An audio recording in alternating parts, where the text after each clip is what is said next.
And we're about to go live. We are live. Good afternoon and welcome to the public board meeting of the Infected Blood Compensation Authority. Can I start please by introducing some newcomers, the first being Laura Bunt, a new non-executive director. I can also happily advise that a second appointment has been made as a non-executive director, Richard Blakeway, who will be starting his appointment on the 1st of August, so we'll be at very much hope at the next meeting. Can I also welcome Mohammed El Gendi, Deputy Chair of the Community Advisory Panel, who's online, is standing here in place today of the Chair, who is, I think, away. Can I also introduce Sam Edwards, who's joined us as Interim Director of Communications and Engagement while Rachel Forster is on leave. And finally, may I congratulate Hannah Probert for being appointed Director of Strategy and Policy? Or just policy, both things. Well, congratulations. Having done that sort of general, more specific welcome, I think it would be wise if we just went round the table so that those watching this knows who's here. If you could just introduce yourself and say what your status here is. Not everyone is here as a board member. So I'm Robert Francis and I'm Chair of the IBCA Board. Good afternoon, I'm David Foley and I am the Chief Executive Officer of IBCA. Good afternoon, Phil Edmonds, Head of Governance. Hi, I'm Victoria Brock and I'm the General Counsel at IBCA. Hello, I'm Rob Behrens, Speaker, Guardian and Deputy Chair. Hannah Probert, Director of Strategy and Policy. Cindy Skeldon, Chief Operating Officer. Samantha Edwards, Director of Communications and Engagement. Hi, Dan Hancock, Chief Financial Officer. Hello, I'm Laura Bunt, Non-Executive Director. It's a real honour to join you and join the board. Hi, I'm Sue McLaughlin, the Chief Digital and Information Officer. Hi, I'm Helen Parker. I'm one of the non-executive members of the board. Hello, I'm Russell Frith, another of the non-executive members of the board. My general welcome, I omitted, and it's a grave sin on my part, the user consultants who are present remotely. I'll introduce them for them. Jason Evans, Susan Harris and Claire Watson, welcome. We are missing Deborah Harris at the moment, non-executive director. We expect her to arrive at some point during the meeting. So with those preliminaries, we go on to another preliminary, which relates to conflicts of interest. I think various members have declared changes in conflicts of interest, and in Laura's case, a new one. So I'll hand over to Phil to deal with that. Thank you. We've got 3 changes to the existing register, which will be reflected online on our website shortly. The first is that Deborah is no longer involved in the Nursing and Midwifery Council. Russell has left the ICAS Authorisation Committee, but is still a member. And Helen is no longer on the End User Advisory Council for Pay UK. Laura, as a new joiner, you have sent us your interests, which I understand you were happy to run through briefly for us here. Yes, just so briefly, I am part of the network of Public Digital, and that means I'm not an employee, I'm part of the expert network and work through contract arrangements. Public Digital were previously working with IBCA, but are not at the moment, but that's an important conflict to acknowledge. Thank you. On the whole, though, it sounds as though people have got less to do and therefore more time to Absolutely. which is welcome. Right, thank you. Can I then move on to the minutes of the last meeting, which was in May, and ask firstly whether they can be approved as an accurate record of the meeting? Any comments on that? No, we'll take those as approved. Secondly, there is an action log arising out of that meeting and indeed previous meetings. I propose that we take that as read, unless anyone has any particular points to raise on. No. Yep. Then we will welcome James Quinnell to the table. Good afternoon. Who is the sponsor from the Cabinet Office and attends as an observer. I hand over then to David for the Chief Executive's update and report. Thank you, Sir Robert. So let me start with a few words about our ambition and some of the things that we're going to talk about today. So first of all, I think it's important to say that our confidence in how we process claims from start to end is growing. The smaller number of claims that we've invited this year have allowed us to learn enough to safely start bringing in more claims in much higher numbers across the living infected, never compensated and deceased infected groups. As we set out in our draft business plan, which is going to be a subject of one of our main items of business, it's our ambition that this financial year, and by the end of this financial year we mean by the end of March 2027, that we will bring in 5,000 claims to decision. This means that people behind 5,000 claims will know whether their claim is eligible for payment, and we're starting at the moment with hundreds of claims. That's where we are at this point in time. And we have a roadmap about how we'll progress to be thousands soon. We'll talk a little bit more in a minute about that. Cindy, our Chief Operating Officer, will give us a bit more detail on that in a second. This does include beginning more claims for all living infected claims and the estates of deceased infected people who are currently registered. And this also allows us to support more affected claims, as every affected claim is linked to an infected claim. By progressing more infected claims now, we'll be able to bring in and pay more affected claims later. Just a note on prioritisation, just to reassure people, we are still remaining with the prioritisation that Sir Brian set out in the inquiry report. Following that means that any claims for people who are sadly at the end of their life, or for living infected cases, those with advanced liver disease, or from someone aged 75 or over, those are the key prioritisation cohorts in sequence that we will go through. To make sure that we deliver that, we have set out that target in our business plan. We've also developed service strategy to support this ambition, a roadmap and a plan for what conditions need to be right in the service to achieve this ambition. We expect these new claims that we bring in to also bring new challenges or complexities that we haven't experienced. That's part of our approach to learning and adapting and iterating and improving. And we will adapt our service strategy as we progress with the next phase, with thousands more claims to come. So if that is our ambition, let me tell you a bit about where we are at the moment. So as of the 30th of June, and a reminder to everybody, we publish these statistics every fortnight on our website where everybody can see them. So as of the 30th of June, a total of 5,105 people have been asked to start their claim. That total includes 3,626 living infected people registered with an existing support scheme, 821 living infected people who have never been compensated. Within the living infected never compensated group, we have asked all of those who are registered as end of life to start their claim, and are now working through those cases where people have advanced liver disease, in line with the infected blood inquiry recommendations, as I said. Within there, as well as 415 people acting on behalf of a deceased infected person.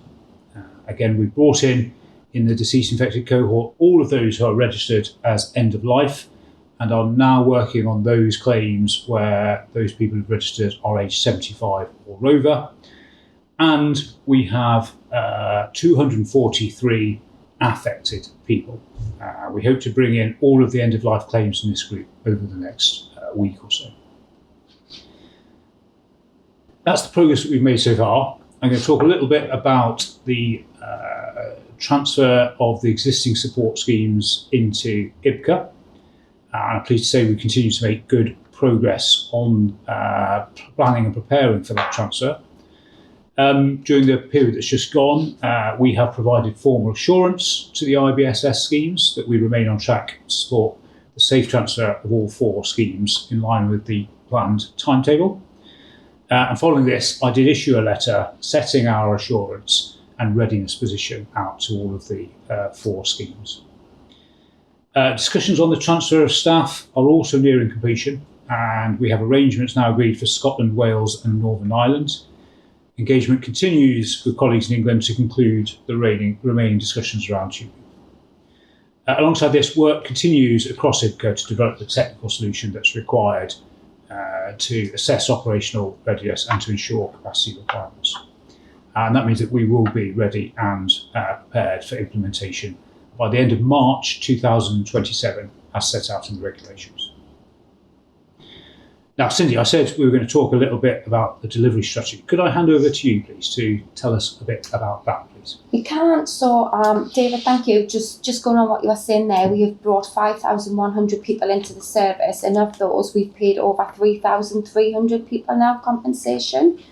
When we've been looking at the service strategy, what we've been looking now is to start to go faster, basically, but we've got to be candid about that as well. So whilst the service is still evolving through learning, we will still be in the test and learn phase. However, we recognise that we can't wait until we are perfect before we start bringing in more people. So we have therefore made the strategic decision to speed up the processing of compensation claims, accepting some of the risks that might bring. But maintaining momentum is vital, and in our opinion, the consequences of delay far outweigh any of the risks that we'll be carrying. So, of course, we have mitigation plans in place to manage those risks as well as we can. There are 3 key developments. You talked about the service strategy. So one of the key developments is the establishment of what we are calling the Service Delivery Subcommittee.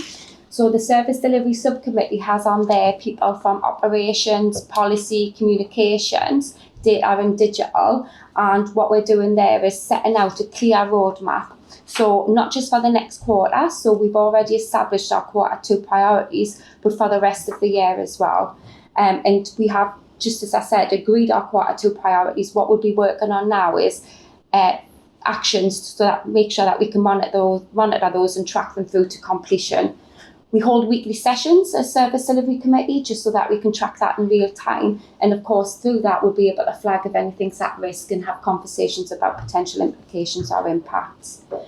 On the service strategy then, our focus remains on the critical user need, which is getting people to payment as quickly as we can, or to outcome as quickly as we can, I should say.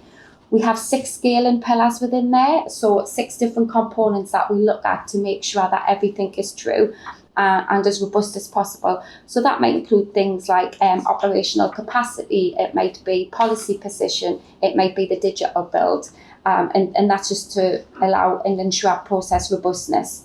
So the strategy focuses on key states. The first key state was the 1st of July, and I'm pleased to inform the board that we achieved that status on the 1st of July, which is allowing us to move to bring more hundreds of claims in. So going back to what I said, rather than waiting and continuing in the test and learn, how can we proceed on a, forgive us for the term, a good enough basis so that we can bring more people in. The next state of the strategy is to get us to the end of Q2, end of September, where we can start to scale fully, and that will allow us to bring thousands and more claims in. Obviously, a number of actions needed to allow us to get to that stage, but Selina, CDIO, and myself, as chair of the Service Delivery Committee, are very focused on what those actions are and what it is that we need to do.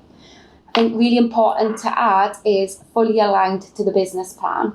So when Hannah and the board settle on the business plan, we'll ensure that the service strategy delivers that. So it's more than words on a page, if you like. Then, of course, taking those words and those numbers from the pages, translating strategy into delivery. So what will our regular cadence be? How many claims can we bring in on a regular basis? And also how do we turn the numbers into reality? So what does that look like for plans for my people, for my teams, for my claim managers, in terms of the numbers that we need to work on and set really clear expectations going forward as well? So it's a deliberate choice. Being honest about imperfections, we'll improve the service in real time rather than waiting for it to be perfect before we roll out. And once we do that, we just ask anybody that we bring into the service to be patient with us and to work with us. Thank you. Thank you, Cindy. I wonder, Celine, can I ask you to tell us a bit about the development of digital service and how we're getting on there, please? Yes, absolutely. So this all links really closely to the update that Cindy has just given. Across the digital and data teams, we've been looking to see how we can support the scaling of the 3 new claim types we're handling. So since the last board meeting in May, we've enhanced the online make a claim service to to handle all current claim types and added additional functionality which allows people to be able to save their information, pause and resume, because we've heard from people that were asking a lot of questions, and so being able to break that down so people can come back to it and check information as they do that should help it to move more smoothly through. This step happens after people have completed their identity verification. So in terms of just a reminder of how the process works at the moment, after people have registered and their claim has been prioritised to start, we will contact you and ask you to go through the identity verification process. And following that, you'll be asked to start the journey to make your claim, and we will begin to gather all of the details for your claim to do that. We will continue to have the phone service as well for those who do not want to use the online route in doing so. We've also continued testing our internal claim management system in the Living Infected Never Compensated model office. We're expecting to introduce that into the Deceased Infected model office later this month. That will allow us to give some more automation into what the claim managers are using and capture that information in a more robust way. So for somebody making their claim, it should make no obvious difference when you're dealing with the claim manager, but it will help claim managers to become more efficient in terms of how they're holding the information that people have there. We've already been working on it while it's been in the Living Infected model office in order to understand how we can improve that. So changing the way that we capture and hold information that claim managers see, and improving audibility in terms of how claim managers are accessing information. We've also updated our calculator to enable changes of severity to be processed, and our payment solution to allow people to change the bank account that they get their compensation paid into if they've chosen to get recurring payments. We've made a number of smaller improvements across the service to letters, guidance, processes and tools to enable claims to progress and in response to feedback. It includes background development tools such as the databases that run prioritisation scripts on our registration data to improve how these operate so we can update them more regularly, supporting the bringing in of larger numbers to the service.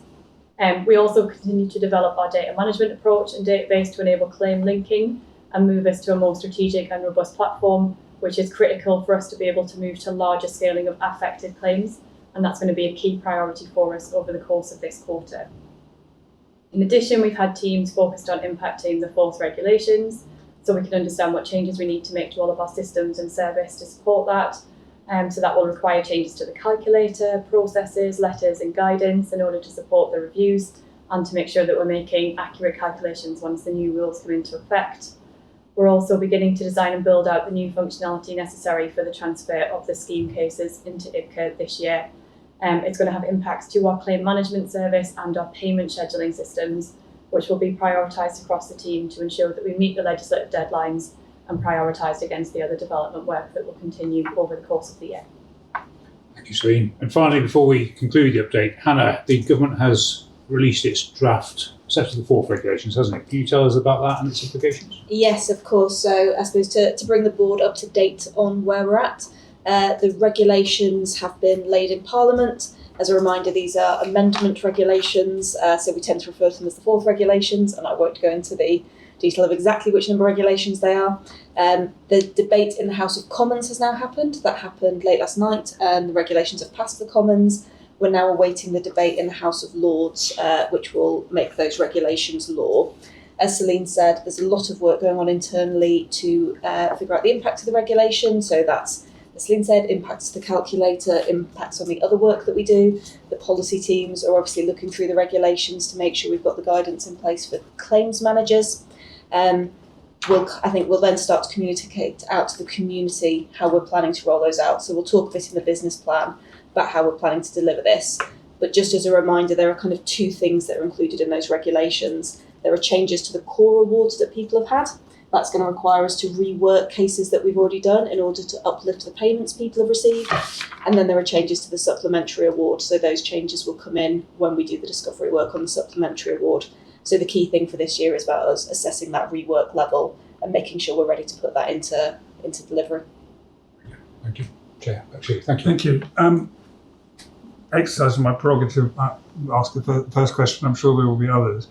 And it's about the uptick, which it sounds very encouraging, from hundreds to thousands of claims being brought in.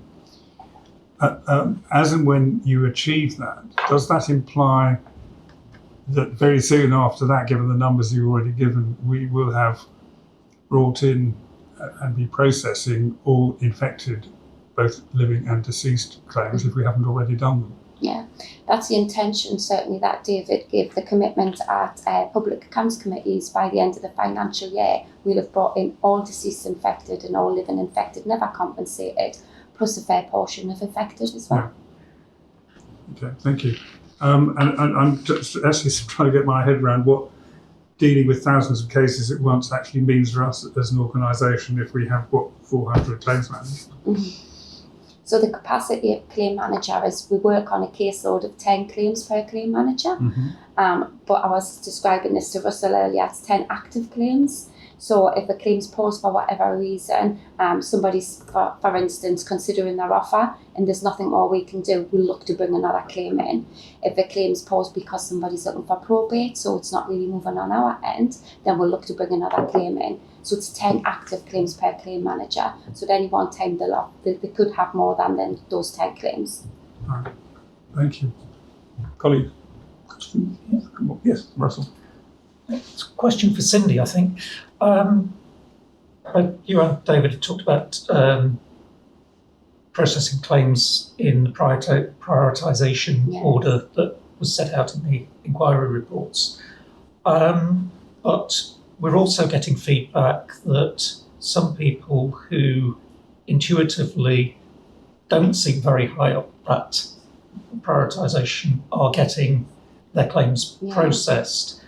Can you say a little bit about the sort of circumstances when that might occur? So it could occur. So we are, as David quite rightly said, following the prioritisation as set up by the inquiry.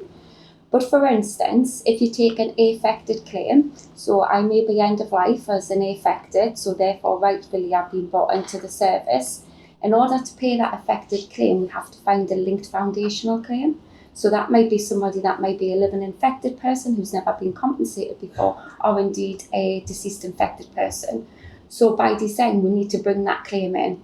So that would appear to somebody that therefore you could have been brought in before that prioritisation. But that's because we need that claim in to be able to pay the prioritised person in affected. Does that make sense? Yes, thank you. Yep. Is there any way we can describe all that to people so that we don't, to lessen the understandable anxiety they have in relation to this process and what the implications are in terms of how long it takes, someone's going to have to wait? I think we could probably do something sound, and comms. I'm thinking perhaps a couple of case studies to bring it to life to show when that might happen. Because one of our intentions as well, one of the decisions we previously made is to treat the person as a whole as well. So if you come in for one of your claims, if you've got another claim, so say for instance you're coming in as a living infected never compensated and you have an affected, we'll look to bring your affected claim in as well. And that might take you out of prioritisation for affected. As David said at the minute, we're still working with those who are sadly end of life and affected. So an affected could bring in another affected claim that's not classified as end of life as an affected, but obviously links to that associated claim. I think in short, to answer yes, we need to describe it a lot better. So people get assurances we are acting in prioritisation, but because we're doing everything in parallel as well, it sometimes means that we pull people out of prioritisation if we need that linked claim. Thank you. Yeah, Cindy, thanks for the update and indeed for all the work you're doing in this. I think we can already see the impact in terms of pace, in terms of what's going on. So thank you for all of that. You talked about the sort of good enough strategy, i.e. not getting the right balance between developing the service sufficiently against pace. And I think we and I know talking to the community advisory panel, I think would welcome that. So I suppose an ask for me, I think, as a sort of reading the board papers, would be for you to continue to surface to us the balance of risks. So how we are managing risks effectively for all of our stakeholders, including the community, but also our other stakeholders, but balancing that correctly against pace. So, I know from some of the detail work we've seen offline that you are starting to really surface that internally in a much clearer way so they can be understood and managed. But I think from a board level, we'd really welcome seeing a high level view of that so that we can continue to also engage in that and make sure we've got the right balance there. Absolutely. I've spoke to Hannah's team about getting a high level risk on exactly articulating that, Helen. So pace, what's the risk we're carrying, what we're doing to articulate. I mean, that's one of the reasons why affected, we aren't bringing in as many affected as we are with living infected and deceased infected to manage a larger risk that we have around the storage and the system. I mean, Celine's much better at articulating this than I am, but that's a way of mitigating some of that risk as well. So yeah, I'll make sure that's clearly articulated. Thanks, Cindy. I think Jason had his hand up. Jason? Cindy has very helpfully answered my question, so thank you, Cindy. You're welcome. Yes, we're fantastic. Rob, did you have a question? No. Any other? More on that? Thank you. Do you want to say something about engagement? Because I'm not sure we have anything else on the agenda about it, about our recent drop-in session and that sort of thing. Yeah, very happy to, and Sam, chip in as well if you can. So we've been running drop-in centres, I say across the length and breadth of the UK, but I think maybe we are missing a few on the East Coast, is some of the feedback we've been having. They follow a really very simple format, which is there's a round table usually in the morning which involves local stakeholders, and usually in the afternoon there's a session where individuals can come in with friends and family and speak to somebody from IBCA to ask them whatever it is, whatever questions they have got about IBCA and how we are proceeding. And we found them to be, incredibly valuable. We learned an awful lot from those sessions. The feedback we've had from people who've attended is that they have learned a lot whilst they've been in there, but also they've found it very useful to meet, for example, a claims manager, so they know the sort of person who will be supporting them through their claim, and it's helped them as well to understand how we're developing and the process of making a claim from start to finish. So the feedback we've had, Sir Robert, has been very good, and we've finished that phase of that. So we're going to assess how well that's gone and what the effectiveness of the night before deciding what's the next and improved version we can do as well. If there's anything you want to. Yes, happy to, and certainly all of the drop-ins that we've run so far in the towns and cities that we chose have proven to be successful in terms of footfall. So the number of people that come along, generally somewhere in the region of sort of 70 to about 120 people come. They look to make appointments. They sometimes come with a friend or a family member for support, which is brilliant that they can do that and get the support that they need. We have had about 160 people that gave us feedback on where they might like to see further drop-in parts of the UK. So we're now looking at that as well to see where else could we go that would work for people. So they have proven to be successful. They are, as David says, they're a hugely valuable learning opportunity for IBCA. You learn so much, and it is a really, really important part of our role to stay connected with the community and really understand what they've been through and what they're looking for from IBCA, so that we can serve them to the best of our ability. Thank you. Yes, Rob. I think you're quite right and grateful for that, but not everyone who goes is happy with the outcome. Mm-hmm. Could you say something about dissenting views about IBCA? So yes, and it's important that we hear those views, and people have been quite forthcoming with how they felt about it. We've certainly seen that at a number of locations across the.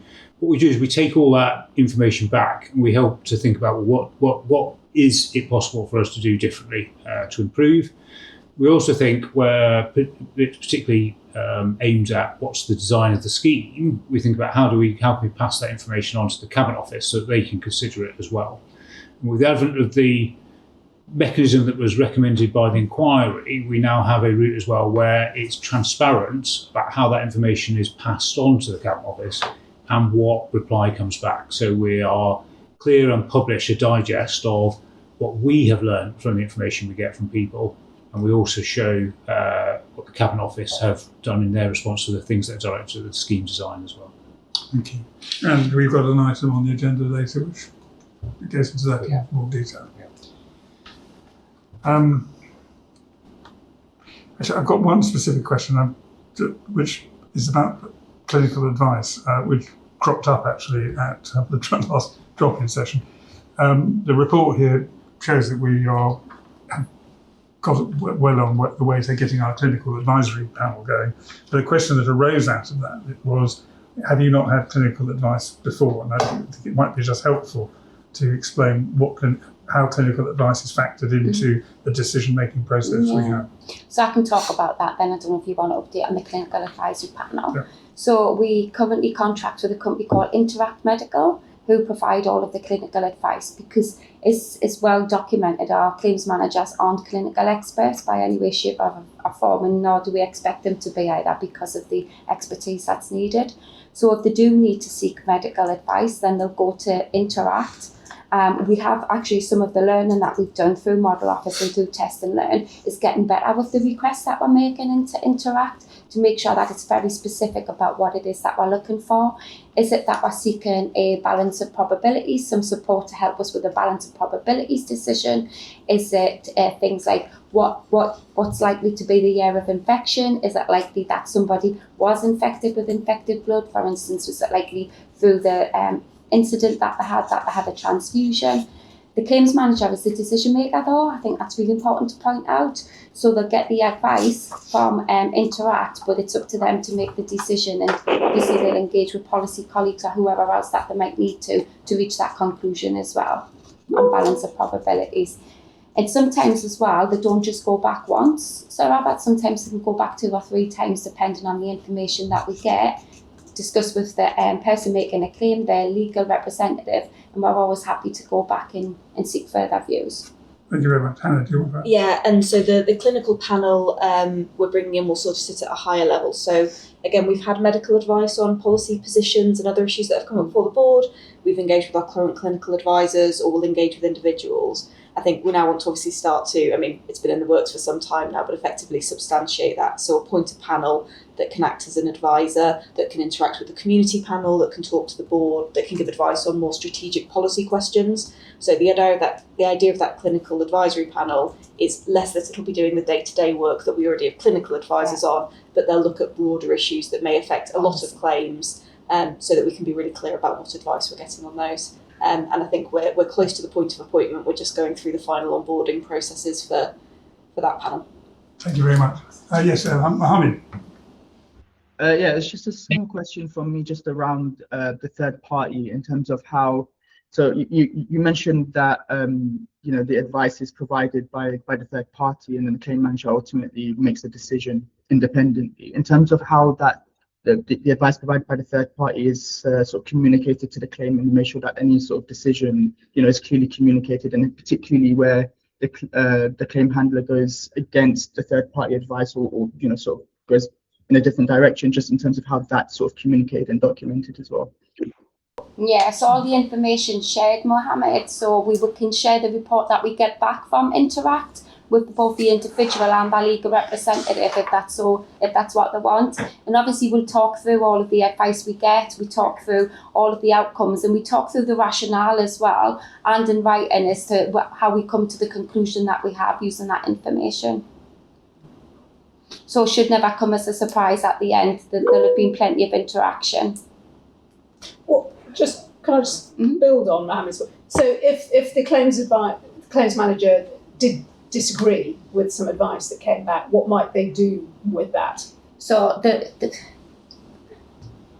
I think in the main it's very rare they would disagree with clinical advice, because as I said, they're not clinical. Yeah. What they might have a look at though, some things that they might disagree on might be clinical advisor might be saying, I mean, we saw one case yesterday actually where a clinical advisor came back and said that they didn't think it was likely that somebody would have been had a transfusion. So they disagreed with that actually, because when they have all of the evidence, so the policy advice, the clinical advice, the evidence that they've got off the person themselves, it's looking at it as a whole, and it's also looking at on a balance of probabilities basis as well. So sometimes the clinical advice might just be very specific because it's very specific questions we're asking, whereas the claim manager's looking at it like a lot more evidence and taking a lot more deliberation into account as well. Thank you. Susan. Yeah, sorry, just going back to Hannah talking about the regulations and changes to the scheme.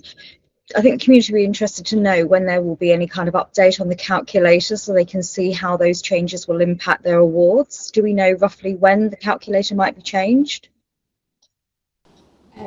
We don't have, we don't have an exact date for when the calculator changes will go through. We are in a slightly tricky position in that because the new regulations are not law yet, it is difficult for us to do the updates to the calculator in advance of that, because that is us spending money doing development on work that might ultimately not end up becoming law, and also could give people who are currently going through the service an inaccurate view of what their calculation would be. So what we'll be intending to do as much as possible is to align with what we did with the third regulations, which is that we did the preparatory work in the background for the calculator, and then we're able to release those changes as soon as the regulations were made into law. And so people were able to get an up-to-date calculation at that point in time. But to be rest assured that we will be getting in contact with everybody who was impacted by the regulations, and we're also exploring communicating with people who were not impacted, just to let them know that we've looked at their case and theirs is not going to be impacted as well. Because what we heard really strongly from some of the engagement work that we've done is actually that that checking of am I impacted, and waiting for a letter could be just as kind of confusing for people as waiting for it to come through. So we're looking to do 2 sets of communications out. Right, yes, no. I can't keep Laura, sorry. I've already apologised to you once today. It's not me. Just going back to what you were saying, Cindy, about looking at the whole person. I think that's really powerful in terms of what claim managers are doing, and looking at evidence from lots of different sources, and looking at that in terms of the balance of probability. But I wonder if you could say a bit more about how that is then informed by or supported by sort of growing kind of the capability of the service to be able to support that sort of full picture, and how that then interacts with decisions you're making around prioritisation in line with guidance. Yeah, so it does, because at the same time as we're doing this, Laura, we're obviously developing policy positions as well. So every claim that we get, every person is unique, brings their own unique set of circumstances. So that's why as well in test and learn why we've been going a lot slower, is because we've been developing those policy positions. We've now developed a lot of the policy positions that we need to go forward, and in fact when you look across the claimant journeys, especially in affected, where there's like quite a lot of sort of categories within that, if you like, we've now almost addressed all of those as well. So that learning goes straight into policy, straight into guidance, straight into learning, and therefore straight back out to the claim managers as well. And obviously as well, what we're doing at the minute to be able to treat the person as a whole, because of the way our security works, if you're working with a deceased infected, somebody who's deceased infected, and I've got a linked claim, I can't see the information you've got, because then that wouldn't be secure. So the 2 claims managers work together. So what we're doing now is building the capability so the claim manager can deal with any type of claim that they've got. So it'll not even need 2 claims managers in future. It'll just need that 1 claim manager. Does that answer? Yeah, that's great. Cool. Rob? I just want to follow up a point made by Mohammed. For a long time, the Health Service Ombudsman did not share clinical advice with complainants. And complainants were very angry about that. And the Ombudsman changed the policy, and that was widely welcomed. There are a few people who didn't want to see it, but nevertheless, most people did, and it added to the trust of the process. Mm-hmm. It's very good to hear that that is a shared process here. Thank you very much. Well, if that's all we've got on that item, can we move on to the next item, which is the business plan? And I'm going to ask Hannah to introduce that. We've got the paper, a good paper, I may say. So if you could just tell us in the course of whatever you want to say, how this has come about, what factors have been taken into account in coming to the recommendation you have. And we board are being asked to approve this as the business plan going forward. And I would remind us that we have already started the year of which this is meant to be the plan. Thank you, Robert. So yes, as you said, this is the business plan for this financial year. So it's from March of this year through to the end of March 2027. The first thing I'll say is the business plan may sound a little bit strange, including some of the people who are watching, in terms of why we think about business planning. It's slightly maybe different from our purpose, but as a public body, we're required to produce a business plan. As the board is aware, it's pretty standard for any arm's length body. And I think we found the process really helpful in terms of it being able to kind of structure some of the thinking we've been having about how we deliver compensation this year, how we make sure we're prioritising the things we need to do. So in terms of the development of this, as the board will recall, we started having discussions really properly in January of this calendar year to start thinking about what the priorities were. We looked at some of the feedback we've had from the community, what we've heard from our wider stakeholders in terms of what we wanted to prioritise, and that's what developed the 4 pillars that we've built a business plan around. So compensating people being the core of our aim effectively, listen and act as the second pillar, being about how we continue to mature the ways we're working with the community. The third pillar about developing organisational effectiveness being, I think, a recognition of the fact that unlike most arm's length bodies, we haven't taken the kind of classic 2 years to set up and then launch. So we need to keep balancing building the organisation proportionate to what we're trying to deliver so that the capabilities we need are there when we need to draw on them. And then the final pillar is about planning for the future. And I think some of that's about recognising how we can now plan beyond effectively this financial year. And that's more than just us having our organisation plans in place. I think it's also how can we communicate with people what we're planning to do a bit further in advance. So we're already, I think, this year able to tell people a bit more than we were this time last year about where we're going. Our ambition is now that by next year, we're able to go a bit further than that and be looking further forward. So as you've said, we've then started to look at the core question, which is about how we compensate people and what are the questions that draws out for us. We had some really useful feedback from the community panel about maybe how some of the options felt and what we wanted to tackle around them. So the 2 options we've focused around are really going the way we have been going, which is balancing across the 3 cohorts that we've got open. But in the conversations we've had with the board, with the community panel, I think the really good work that's happened on the service strategy, what we've identified in terms of that option is some of the constraints it introduces into the system. And in particular, because where we are seeing maybe slowdowns is in how some of our resources having to spread across the 3 cohorts. That's meaning that we're not able to move maybe as fast as we'd like to. I think the other thing that we've recognised is some of the work that Celine's talked about in terms of the affected introduced complications in terms of managing across linked claims. And the operational reality is every affected claim has to build on a foundational infected claim. And so when the team started to look at what the options might be, they felt that prioritising those foundational core claims might allow us to move faster. And then ultimately those affected cases will move faster because we'll have already done all those foundational claims. That's really just the learning we've seen in the service as we manage across the 3 cohorts. We did look at options around triage, which a number of people in the community, including the community advisory panel, talked to us about.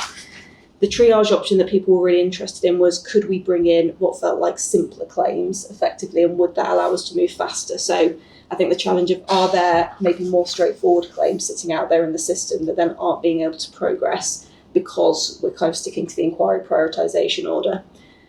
We looked at that quite carefully, and we looked at a few different options for how we might do triage. Ultimately, the assessment that we made was we thought that would actually be more likely to slow us down than speed us up. And the reason for that is the challenge of identifying what those potentially simpler claims are. So that's a combination of looking at what we've seen in the service to date. So what are we seeing in terms of what's progressing through in the new cohort, but also the experience we had on the registered infected and how able were we to actually identify what a simpler claim might be. The risk of doing that then is you bring in those claims you think are simpler, actually you've brought in more complex claims, and that causes you ultimately to move slower because you create effectively blockages in the system. So that's why we've not recommended an option around that at this stage. So that, Robert, is effectively where we've come to on the first of the questions, which is what are those 2 options for the way we prioritise. As I say, we've ended up thinking that the right recommendation I'd make to the board is that we move to a system where we prioritise core infected claims. But I'm interested in the board's thoughts because it will be a shift from what we're currently doing. Thank you. Yes. Thanks, Russ. A quick build on that if I can, because you mentioned that the year has already started with the business plan, which you're quite right to point out, Robert. Just 2 points of clarification. At the last board, I presented for agreement the operating budgets for IBCA for this financial year, and I assured the board that those were agnostic of any of the options we were considering in this plan. So just to confirm that remains the case. We haven't lost any time or any ground. And secondly, the options that Hannah's talked about there are about how we scale up. So up to now, as Cindy's outlined, we've been going through test and learn in all of the model offices, so we haven't lost any time there. This is about where we go next. So ideally, we'd have done this in April, but we have not lost time by having the conversation now. Thank you. So, colleagues, I think first, can I ask for your comments, and indeed, of course, we need to make a decision on which of the two options the business plan should be based on. The one that drafted is based on option 2, which is a recommendation, but obviously it's open to us to go for option 1 if we want to. So I'd like views on that, please. Anyone want to start off the conversation? No? Go on. I'm happy to start. You mentioned a couple of times that we're taking this sort of 3 months into the financial year. Maybe it's worth reminding ourselves that one of the reasons we did that is we looked at our last, or we were due to look at our last public meeting, weren't we, as an illustration of the plan. And we decided, in large part because the Community Advisory Panel were giving us some very clear challenge and advice around how fast can we go, how fast can we scale. We took the time to take it out then, didn't we? Really go back to basics and sort of rebuild from the bottom up. So that's why we're looking at it now, isn't it? And I'd really like to thank you and the team for taking us through that process offline, including a further discussion with the Community Advisory Panel, which you've outlined there. So I think that's why it's not like we're late. We've taken the time to kind of get to the right result whilst you continue your good work. So I think that just wanted to sort of remind ourselves of that. I support the option that you've around taking the core claims first. I think that's been an important shift in our thinking, which has both been driven by the work that we've done, as it allows us, as you say, to go faster now and faster later.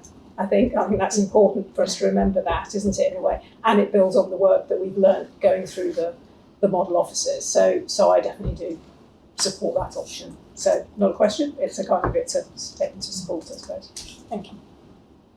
So I'll ask Mohammed, is there anything you'd like to comment on this aspect of the business plan from the community panel's point of view? Well, I won't add too much more. I think I would like to reiterate Helen's points and thank Hannah in terms of the presentation that she provided to the CAP. And I think ultimately, when it was first presented to us, I think there were a number of options presented, and we were asked to sort of maybe give our view on the preferred option, and we felt that wasn't necessarily appropriate for us to do. But where we thought we could add value was to sort of make sure that IBCA were thinking about the right factors, and ultimately it came down to delivering as much compensation to as many people as possible, as quickly as possible, whilst causing the least amount of harm, which I appreciate is a tall, order in terms of things that need to be sort of achieved there. But underlying that sort of impact assessment and making sure that you have an understanding of the projected forecasted numbers and projected numbers in terms of how that impacts different cohorts, so that you make an informed decision on that basis. And that's ultimately the sort of advice that we were giving. Thank you, Hannah. I actually think the supporting the core is a very good idea. I think it follows the first principle that Sir Brian set out, which is pay the most amount of compensation to as many people as possible in their lifetime. Could I ask you though, whilst that might work in the general, there are small groups of claimants who may be in a different position. Could I ask you in particular about those who are living, registered, and received a core award, but that was relatively small and might expect that the supplementary route is where the bulk of their compensation would be? Where would they fall in this? Thanks, David. It's a really important question, and we've spent a fair bit of time thinking about how we're going to approach the supplementary route. So the first thing to say is some of our approach here has changed because of the change in regulations following the recommendations by the inquiry. So as the board will recall, I think originally we'd planned to try and do the supplementary route earlier in the process. Because effectively the system has changed, we think it made sense to wait until that was settled. The other thing about supplementary is it's relatively complex in terms of the requirements, and apologies, I know some people have heard me say this a number of times, but it's worth talking about the 3 different aspects of the supplementary route. So there are 3 primary forms of infected supplementary claim. There's the unethical research award, which will effectively be a single sum that's paid out, and if the regulations pass, that will go to effectively haemophiliacs. There is the uplift for people who were higher earners, so the exceptional loss award, and there is the health conditions award. So there are 3 different types of supplementary award. The regulations on this are relatively complex, and we think it's going to take a fair amount of policy work to do, as well as service design work to understand what that scheme looks like. And I think there's also something about making sure people who want to apply for it are prepared for it. So if you said there are people for whom this is a really important, I mean, it's an important part of the award for anybody who's due to receive it, but there are people for whom this will be effectively a larger proportion of their overall compensation amount. What we'd like to do this year, I think, is spend time, once we've got the policy and the service design resource freed up from the cohorts that we're currently processing, direct that resource to doing the development work on the supplementary route, but also be able to use that time to start to prepare people for what that's going to look like. Because the route has changed, there may be people who thought they were eligible who may not be sure about that, people who may not have been eligible who will now find that they are. So I think it's quite important that we give as much information to people as we can. The latter 2 of those routes are evidence-led routes, so it's going to require some evidence gathering. We need to understand what that demand is. We need to be able to communicate to people what the ask is going to be before they come into the scheme. So what we're proposing in the business plan for this year is that we do the discovery work this year. That is likely to include communication with people about what that's looking like, and probably information gathering as well. I think it's fair to say we have very little information about who might apply for this route. So there's some work for us to do in terms of finding out that information. And then what that will probably allow us to do is start paying claims next year. That's the current expectation I've got. Obviously, we'll keep reviewing it over the course of the year as we find out a bit more about the route. And actually, once we've been able to deploy the resource to do the thinking, we may come back to the board and say, actually, when we've looked at it, this is what we think the right rollout is. Does that? That's helpful. So development this yes, this year. Development this year. Yeah, thank you. I can get back to the consequences of option 2. Would I be right in understanding, bearing in mind the previous conversation we had, it does mean that, in effect, all the infected claims we know about, core claims we know about, will have been processed, not necessarily paid, but processed in the course of this financial year. Yeah. Which means that, from an affected person's point of view, anyone who is actually an affected person will at least know that, subject to them proving the relationship or whatever else it is, that claim is secure. So they may not get into the system, but most of the affected people will have a much better idea as to whether or not they qualify for an award in due course. Yes, it will give them greater clarity. It will also, as I say, that's why we think it will speed things up later. Because effectively, when that affected person then does come into the system, we will already have that foundational claim assessed, we'll have that evidence. We think that will mean that processing is faster when we get to it. And how does it affect, just so to be clear about this, because we currently have a priority for the end of life affected person, which then, as we've said, brings the infected person's claim up the line, as it were. That will continue to be the case. That will continue to be the case. So we're not going to, if the board chooses this option, we won't stop processing affected claims entirely. We will continue particularly with those priority end of life and over 75 claims. And then, as Cindy said earlier, that means in some cases we'll bring that infected case in. Obviously, because we're expecting all of those cases to come in this year, the effect that has on the overall prioritisation will be lesser than if we were spreading those cases out more, if that makes sense. But we will continue to process those priority affected claims. And again, if we do that with hypothetically an end of life claim which brings forward the infected person's claim, what happens in such a case with other affected people in the same family group who don't have a priority? Do we process their claims, or do they have to wait? No. So we talked to the community a bit about this when we talked about prioritisation following the inquiry last year. So the board may remember we did some community-driven development where we talked to people about what the options were. And at the time, we talked to people about the option of bringing in family groups. And we've continued to hear this, I should say. We've heard from recent drop-ins that some people still are interested in this as an option. Primarily, I think, for 2 reasons. Firstly, there's a view that it might speed things up. But secondly, some people think, you experience the trauma in many cases as a family. So there's a kind of virtue in that kind of reconciliation happening as a family and that being what settle people's claims. The counterweight to that, which we heard fairly heavily in the CDD and which we've continued to hear since, is it would change the prioritisation order much more fundamentally. It would mean that people who are much lower down the prioritisation order would effectively move higher. So that's why for the moment we've stayed with the inquiry prioritisation, which means we will only make that shift in order to allow that priority claim to progress. We're not then bringing in the connected claims.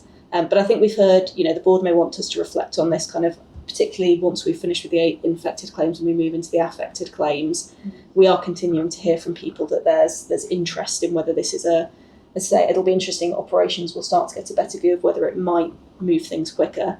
And I think that view for some people from a trauma-informed perspective, that might be a better way to handle it, is something we might want to explore. Yeah, thank you. Russ. Can I just pick up on the preparatory work for the supplementaries, and particularly for those where there is a significant impact of the potential impact of the supplementary? When we're doing that work, are we going to consider, if you like, prioritisation within that group? What I'm thinking of is in particular people who have been infected, have had their core claim settled, but then become end-of-life cases. I think it's a really good point. I think one of the decisions we do have to make is that prioritisation order. The presumption might be that it effectively sits with the inquiry order, but as you say, we might then need to get people to update their details so that we know where we sit in the system. I think that's also where understanding how big the group is and how we think it's going to progress is going to tell us a lot. And we'll want to understand, as I say, because there are 3 different kinds of supplementary route, we've tended up to now to talk about them as a monolith. I think we're going to have to start talking about, well, are we progressing those 2 supplementary routes at the same time? And the Unethical Research Award almost sits slightly separately because it's, as I say, because it's a single award. Or does, what can we share with the board to help us understand what the right prioritisation between those groups is? Laura. So I'm coming to this at the end of the business plan development process, but it's been really good to hear about particularly the relationship with the community panel and how you've worked together to evolve and respond to feedback in such a clear way. So yeah, it feels it's really welcome. I think in terms of this, the options set forward, I'm interested in. It's evident you've built on what you've learned so far in terms of actually this could be a way to speed up and get more compensation out to more people. Looking forward, I'm interested in both how do you maintain that communication with people so, as you learn more about whether this is indeed speeding up and what you're then kind of building, so how do you maintain the sort of learning kind of dynamic throughout this business planning, but throughout this year? And what's the kind of thinking around how you communicate, or you use the opportunity really of the business plan to communicate with people and help bring more clarity around prioritisation and when people might expect to be invited to claim? Thanks, Laura. I think it's a really good question. In terms of the how do we keep learning, I think that goes to what Cindy was talking about in terms of the SDC and that governance process and how that starts to make it real. So what that allows us to do is make sure that as Cindy and her teams and Celine are operationalising the business plan, we then get the feedback up. So we've identified this option based on what we know at the moment. This is what our perspective is.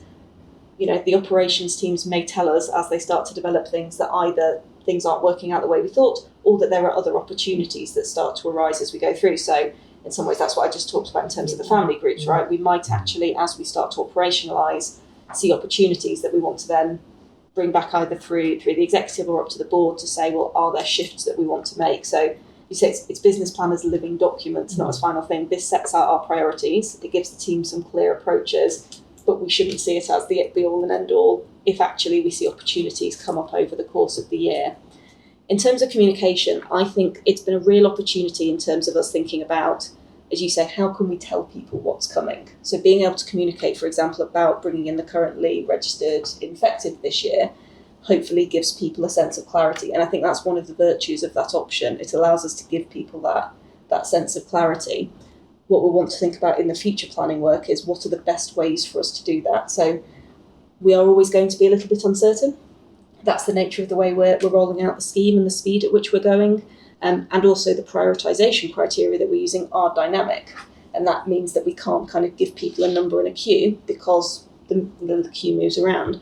But how can we use what we've learned from this process to think about, well, what are the sort of markers in the sand we can give people? And I think that's one of the things we want to explore in that pillar this year. How do we do that for people?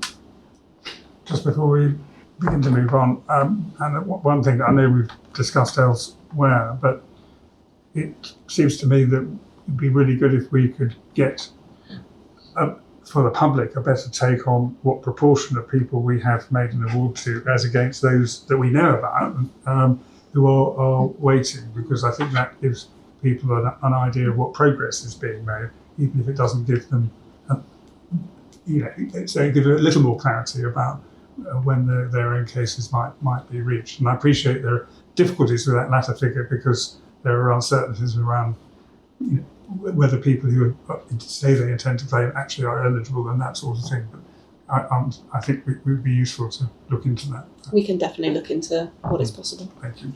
Yeah. Just a question almost links to that, which is that in the draft business plan, we have the commitment to, or the ambition to take 5,000 claims to decision over the course of this year. Now, very crudely, we've got something like 19,000 people registered, and most of those 5,000 for this year will have been people who have registered with us. There'll be a few from the previous year. Very crudely, that says we're going to take almost 4 years to finish, if that is the limit of our capacity. So, without committing to any numbers or anything, can you say something about what direction of travel we might see beyond the end of this year? So we will not expect it to be a linear progression, I think is the key thing. So we did 3,200 cases last year. We're talking about at least 5,000 in this financial year. We will expect to do more cases effectively year on year. I can't give you an exact number, but I might bring David in. Yeah, I think the key thing there, Russell, is to look when we conclude this year, what's the rate at which we are processing claims? Because that's the rate that you can then expect to go through to subsequent years. Yeah. So that 5,000 includes all of the development phase that we've had to go through now. At the moment, we're doing hundreds. We are going to do thousands. That will add up this year to 5,000. But the rate at which we will come out of this year will be our peak. And that will be what we will sustain through future years. So it will be a lot less than 4 years. The other note we should make about what we'll have to deliver this year is we have included the fact that we will need to do that rework that I referred to for the fourth regulations this year. So that is capacity that will be, it won't be in the new claims list, it will be in the uplifts we're doing to old claims, and that capacity hopefully will then free up in the next financial year. Supplementary fourth regs, effective deceased, so a lot of additional work as well as obviously paying compensation that call out. Thanks, that's helpful. Thank you. Jason? Thank you, Hannah. I think that's all really helpful. And noting we spoke about the degree of some reassurance that affected people linked to a particular infected claim can take through the commitments we've set out. Recently, a number of people have raised a concern with me, which is where they are an affected person who is linked to a deceased infected claim where they believe, rightly or wrongly, that the deceased infected claim may never be paid due to the complexity or disputes over probate. For example, where there is one executor who is refusing to act and the only resolution is through a potentially costly and complex court case. And their concern is, can my affected claim ever be paid if the infected claim isn't paid? And so I don't know if there's any clarity we could give here as to what stage an infected claim has to get to in terms of eligibility, offer, etc., in terms of when such an affected claim could be progressed. It's a really good question, Jason, and I'm not going to, I may take it away and give you a full answer. The answer is a claim doesn't have to be paid in order for us to pay the affected claim. We just have to effectively assess the eligibility, and we have to make an assessment of effectively the scale of the offer. We have to have decided the severity because that can impact the level of the affected claim. So I think our hope is that we can manage through that process, therefore that even if there's a dispute over the payment itself, that we can have made sufficient decision on the infected claim to allow the affected claim to progress. But it is something we're doing work on effectively at the moment, and we'll need to give, I think, some clearer communications because this is a complex situation and there may be different nuances of different people's situation that we need to make sure we're clear with people about. Brilliant, thanks, Hannah. Thank you. Susan?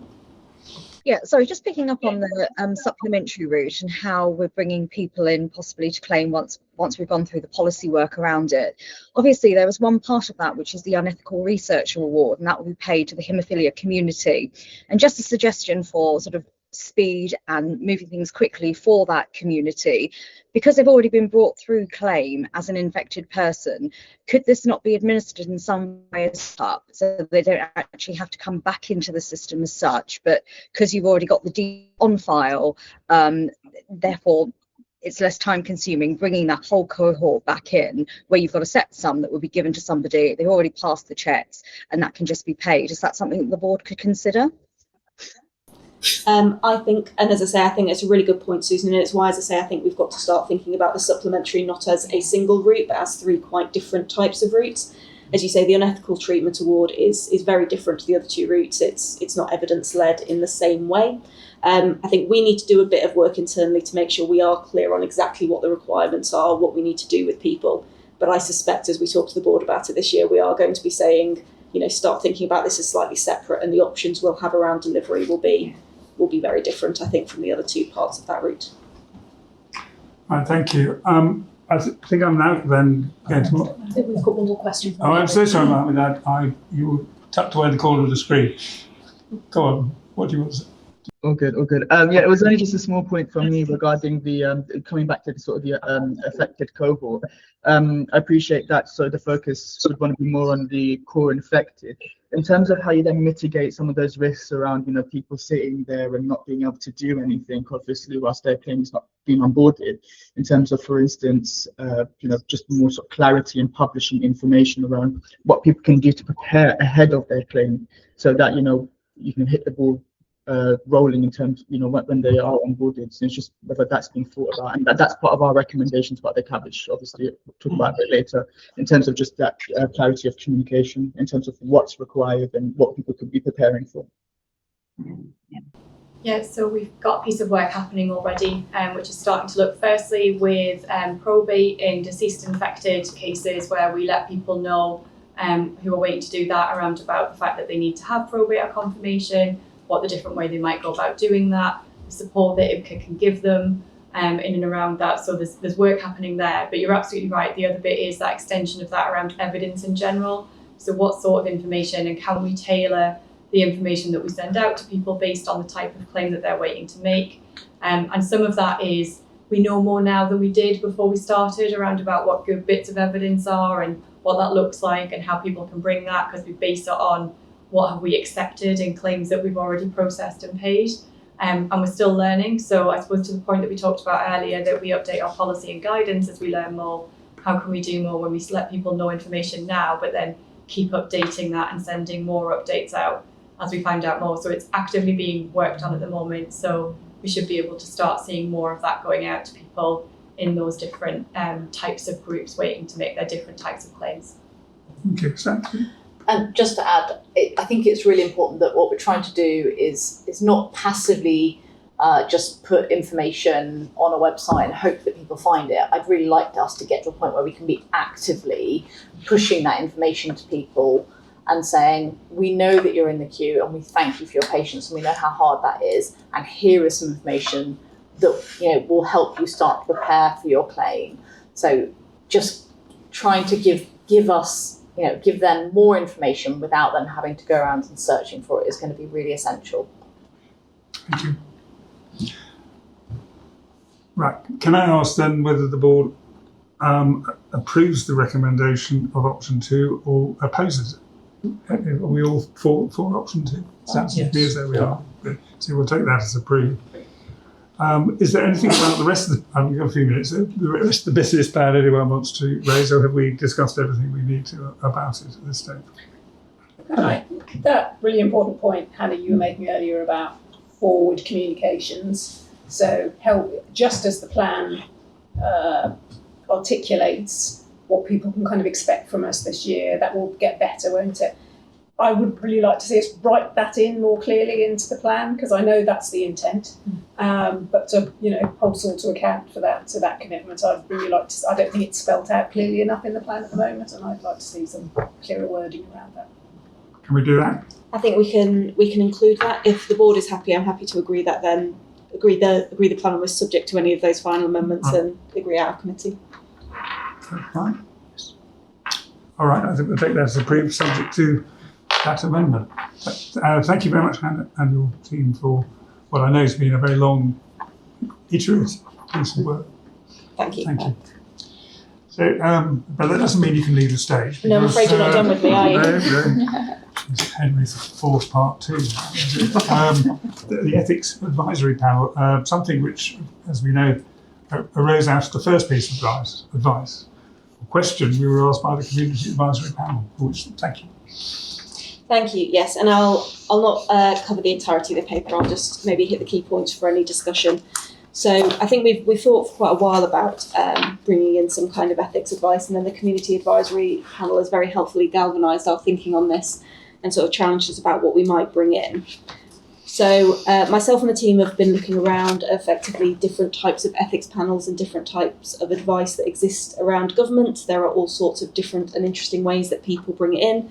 And I think one of the things that highlighted is there are a number of ways in which IBCA might bring in ethics advice. I think one everyone thinks about is sort of the way we make policy decisions, but there are all sorts of wider considerations. We've talked about the clinical advisory panel already. There is an obvious link between the clinical advice we might receive and things like bioethics. There's also, our safeguarding policies. There's the way we use our technologies, and particularly, as is always the case at the moment, interesting questions about how you might use AI, for example. That's always got an ethical implication to it. So I think my overall thinking on this has been, it feels like an ethics panel rather than an ethics advisor is appropriate. My recommendation on that is primarily based on that range of things we might want advice on. It feels like having an individual advisor is almost putting too much on one individual person. Having a panel allows the board also to kind of fluctuate over time. What you want advice on might change this year from what you want next year. Having a panel allows a bit of a reflection of the membership in that case. I think there's still more thinking to do about this. We will want to engage with the Community Advisory Panel, with the user consultants, with yourselves on what might terms of reference look like. I've included a draft terms of reference in the paper, but that is very much just there as a skeleton to sort of show a suggestion of the thought of things we might do based on other ethics advice. So what I think the next step could be is that we bring somebody in effectively who's got some experience working on ethics panels and ask them to draw up a more firm terms of reference for the board. So at this stage, what I'm asking the board is, does the board want to appoint, I should say, an ethics panel or an advisor? Do we think an ethics panel rather than an advisor is the right way to go? And are you happy that we should sort of proceed with the executive starting to bring in the right advice to allow us to give further advice to the board on the specifics of the panel? Thank you. Hannah, comments? Yes, Ross? Yeah, thanks, Hannah. I think it's very clear. Personally, I have acted as a singular ethics advisor within a public body for a long time, and it was at times quite awkward being a singular person. It would have been far better if I'd been able to get a collection of views. So I strongly support the panel recommendation rather than the individual advisor. Yes, Rob. It's a good paper, thank you. I support a panel rather than an individual. Could we look beyond Oxford as well? I do hear rumours that other places do exist, so we will. Indeed. Helen. Yeah, this is really good work, and I support the panel idea as well. I suppose as always reading this, so this might be something for us to think about further. It'd be good to get your initial views, which is all sorts of benefits we can get from this. What are the risks? What are the downsides of it? And I suppose I was kind of thinking, well, there's time, isn't there? We've all, we have this, but we will have this advisory. We've got quite a portfolio of advisory groups, haven't we? What if people disagree within or between? So I suppose I'm sort of just anticipating these issues so that we can understand them and therefore actively manage them. But I don't know if you've given some initial thought to those already. I think it's a really good point. It's one of the reasons I'd quite like to bring somebody in who's got some experience doing this to sort of help guard against, what we might effectively do in the dark room and think works. I think you're right about there's that risk that you have so many people advising on the decision that it takes you so long to get to a decision that you lose some of the opportunity. I think a lot of that is going to be about the way we think about the panels work together. So I think we should, wherever possible, think, well, where can you put the same people in a room? How can you run kind of effective governance where it doesn't mean that you have to kind of go sequentially through the groups? If the board or the executive have a particular question that's arisen, how can they put that to all those groups at the same time? I don't think we should be afraid at all of disagreement. I agree it's kind of a risk, but I think in some ways that's the opportunity. The opportunity to hear that, different people have different perspectives. And I think one of the things we've learned from kind of previous government kind of versions of how do you deal with, I'm thinking about some of the things that happened during COVID with SAGE. And one of the reflections there was demonstrate to the decision makers where there are a range of opinions. So don't hide that away. Make sure that people making the decision understand what that range of opinions is, but be really clear on whose decision it is. So I think I'm suggesting at the moment an advisory panel. I think if you make it decision making, that's where you start to get that structure, but say, here's who the decision maker is, give them access to the full range of advice, and then, as I say, try and combine governance wherever possible so that you're not creating a 6-month time frame before you can ever get to a conclusion. So I agree, we're going to have to manage it. Yeah, I also think this is great, really support this, support it being a panel. I think the multidisciplinary spirit feels like something that it goes very strong at, and we should reflect that here as well.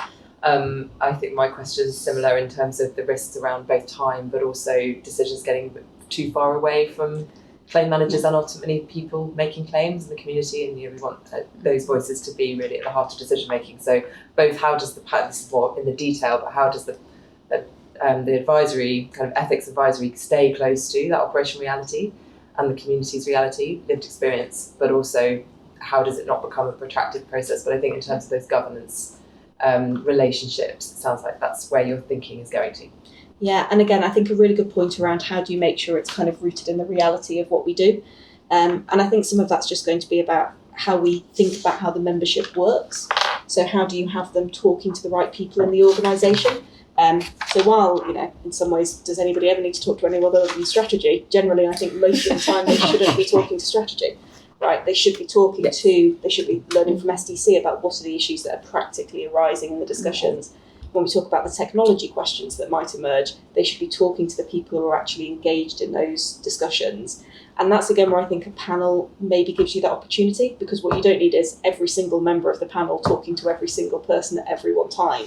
You can think about how you develop specialisms and those people having those relationships, which, as you say, if you've got one person, that's a huge burden to put on them. Whereas if we've got a panel, we can encourage those relationships to build. And that means, I think, also thinking where the panel might bring things. So this not just being a place where the board might say to the panel, can you think about this? But if the panel is identifying issues that they're seeing in the course of those conversations, how do they also start to bring those out and be proactive? I could add my pennyworth. I mean, I've not been an ethical advisor or whatever, but I've certainly been in many litigation situations where ethics plays a part. And I think there are two things about it. Ethics is one of those areas which never has one answer. No ethicist ever comes up with you and says the solution is X. What they do is they say, well, these are the issues you should take into account. And I think the potential gap, if you don't have ethics advice, is that you just miss out factors for consideration. And actually, Hannah's list here of the sort of backgrounds you might be looking for on a panel demonstrates that. And I have experience of what happens with ethics panels in hospitals in life and death cases. The panel never makes the decision, it just makes sure that the clinician has available to him or her everything needed to make a very important decision, which is what we want. Even, and I can confirm, even lawyers occasionally have reference to ethics. And the perspective you come from will sometimes trigger a different conversation than a decision maker might otherwise have had. So I'm very much in support of this being a panel, very much in support of it being advisory, and very much in support of it referring to universities other than Oxford. So can we take that as approved, or has anyone got anything else to add on that? Can I just ask a question? And it picks up on the point that was being made, I think, by Laura, about the sort of not getting too distant from the decision makers.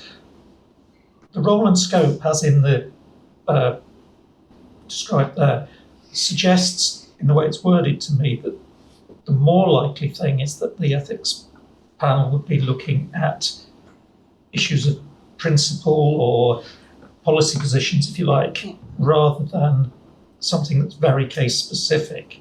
Is that what you intended, or?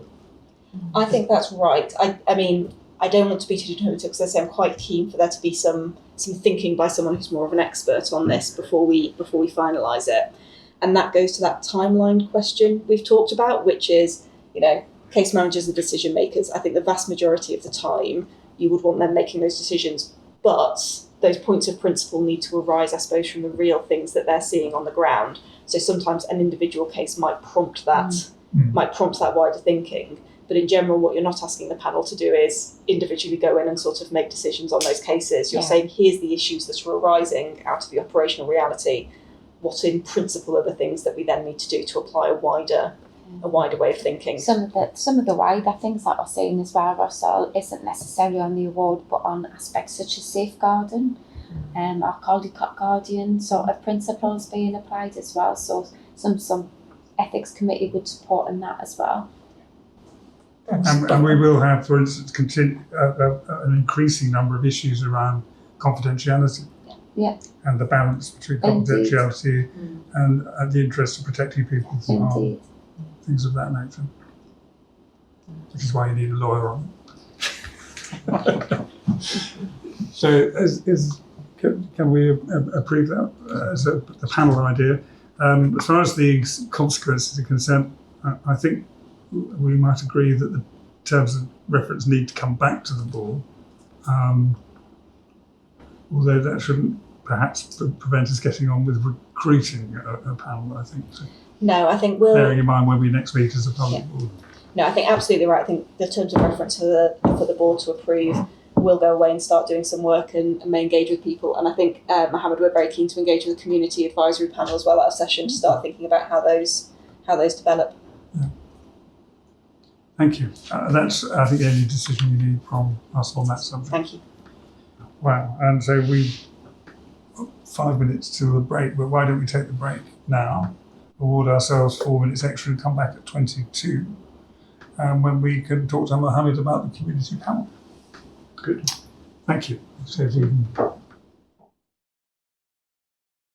We're ready to go. Okay. Well, welcome back, everybody. I hope we're all suitably refreshed.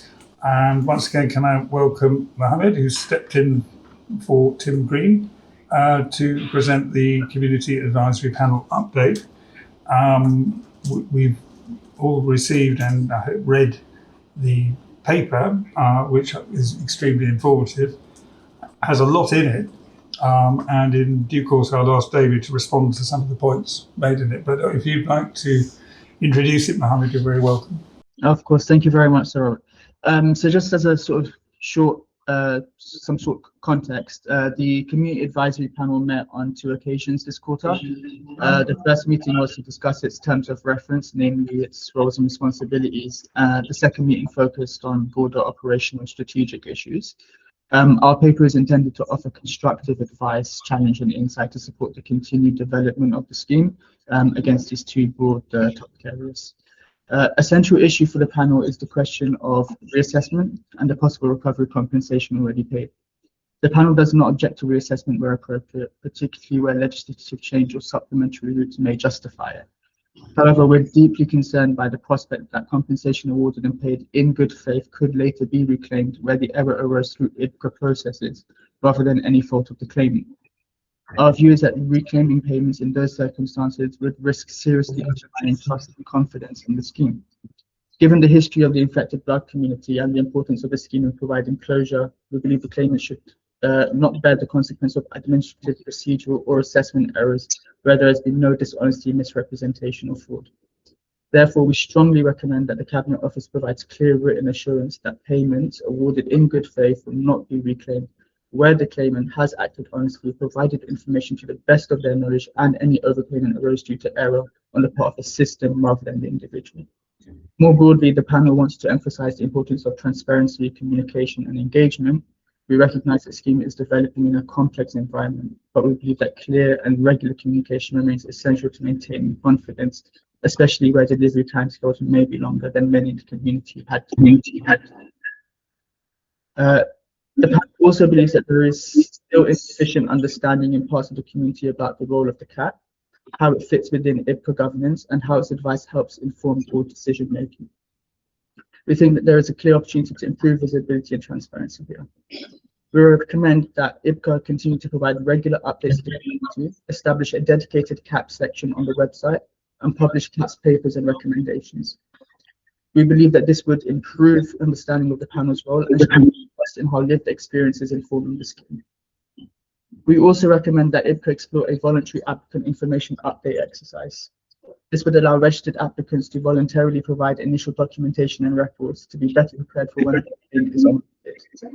However, our view is that this should be voluntary, proportionate, and supportive, not burdensome. And I appreciate that we've spoken about this earlier in respect of affected applicants. So, we appreciate that and acknowledge that some work is already being done around this. More generally, IBCA should not engage with applicants on a one-off basis and take the opportunity to engage with applicants to appropriately understand the case. We strongly believe that each interaction offers an opportunity to improve understanding, refine processes, and support more effective delivery. We see this as consistent with the test and learn model currently being adopted. Finally, we have also identified several areas we would welcome further engagement and visibility in future from IBCA. These include operational management information, observation of selected clinical advisory panel meetings, continuity arrangements when claim managers are unavailable, the embedding of trauma-informed practice, and greater visibility of service modelling, future demand, and strategic planning assumptions. To summarize, the CAT believes that the recommendations contained within the accompanying paper are intended to support the continued development of the scheme, whilst building community trust and confidence. However, there are clear concerns that must be addressed promptly, particularly by the Cabinet Office, concerning reassessments of compensation and their conditions. So that's just a summary of the paper, and I'm happy to take any questions on that. Well, thank you very much, Mohammed, and thank you also for the paper. Helen, is there anything you would like to add before I turn to the executive to ask them to address some of these points? Yeah, all I'd say, Mohammed, I have the opportunity to attend the panel meetings, as you know, on behalf of the board, and so I just wanted to say thank you again to you and the rest of the panel for the time and the seriousness and professionalism that you all bring to the role. It really is enormously appreciated by us, and to also set out your thoughts, your challenges, your advice in such a clear way for everybody to see. So I just wanted to say thank you for that. I hope, I know David will say some more in a minute, but I hope you've already been able to see from some of the discussion, for example, we've had today around some of the themes that you've raised with us: prioritisation, communication, supporting people who are registered but haven't yet started their claims. I think we've really heard some of those points, and I hope you're already starting to see a substantive response to that. However, we will also give you a written response specifically on those points separately outside this meeting. So in terms of some of the points you raised with us at your first meeting, your April meeting, as well as these ones here. So yeah, I just wanted to say thank you, and again for raising such important issues with us.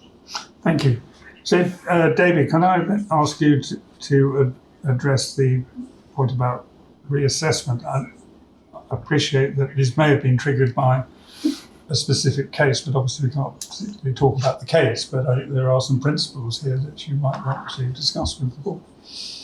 Yes, thank you, Chair, and thank you, Mohammed. A really thoughtful and considered view on this. And you're quite right, Chair. We won't talk about any individual cases, but I would like to point out this is a very rare circumstance that we are that this refers to. It would probably be helpful if I start by explaining what governs us on these matters. There's two things that are really particularly pertinent. The first is the Act that establishes us, and in the Act it says that IBCA may, I stress the word may, recover overpayments. And the second thing that governs us is a document called Managing Public Money, which is published by His Majesty's Treasury and applies to all public bodies and all of government. And in there it says that the public body must recoup overpayments unless there is exceptional hardship. Now, we are, with the help of our sponsoring department, the Cabinet Office, thinking about, well, what is the definition of exceptional hardship? And clearly, in the situation we are in, we may well have crossed that threshold, but we won't know until we have established that. I think the CAP recommendation is a very strong one. In particular, it sets out, I think, the circumstances in which you would and would not apply it, and that is helpful, I think.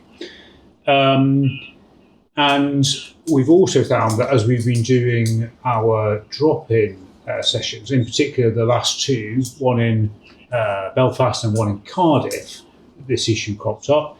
And we definitely had a view from clinicians in Belfast, for example, that this was significantly re-traumatising in their view to cross the threshold of extreme hardship.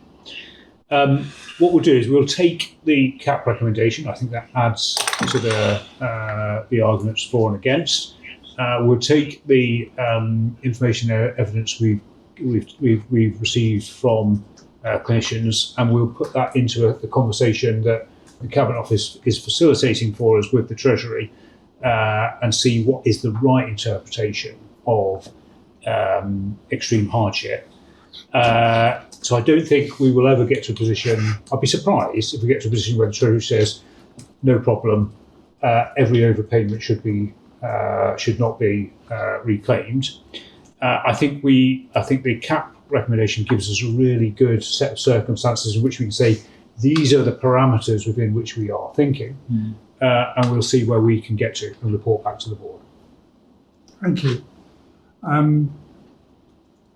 Without expressing a view on the recommendations, one thing that isn't mentioned here, which I thought might be relevant, is the passage of time.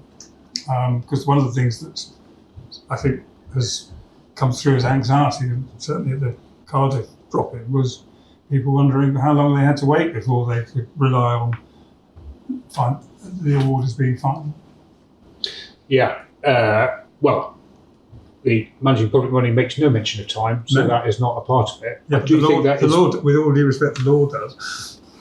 That's subject to, not fraud, but otherwise, but you wouldn't want to, I imagine, wait 6 years, which I think would be the Limitation Act on collecting money from paid out by mistake. I do think it's a very important part of what we play into that conversation with the Treasury, and so we will play that into the conversation. Yeah. Yes. Go on. I'm just going to add to what David said. Sorry. David's absolutely right that in some cases, certainly currently, it wouldn't be within our gift whether we can decide to pursue or not. What we can and will do is look to be as flexible as we can with how and when that is recovered. So we want to be as compassionate as we can in that approach, looking at partial recovery, looking at repayment plans over a long period of time, depending on the circumstances. There are things that we can do now within the regulations, as well as looking to define the hardship. All I wanted to do was just amplify, I mean, so it's ongoing discussion, isn't it? Amplify the point that the panel has set out really clearly, which is one of the points of the compensation scheme is to give closure to people. And in our case, if there is that risk, that closure can't be as complete as we would all want it to be. So I think it's just that, to play the circumstances and the intent of this compensation scheme really clearly into that discussion.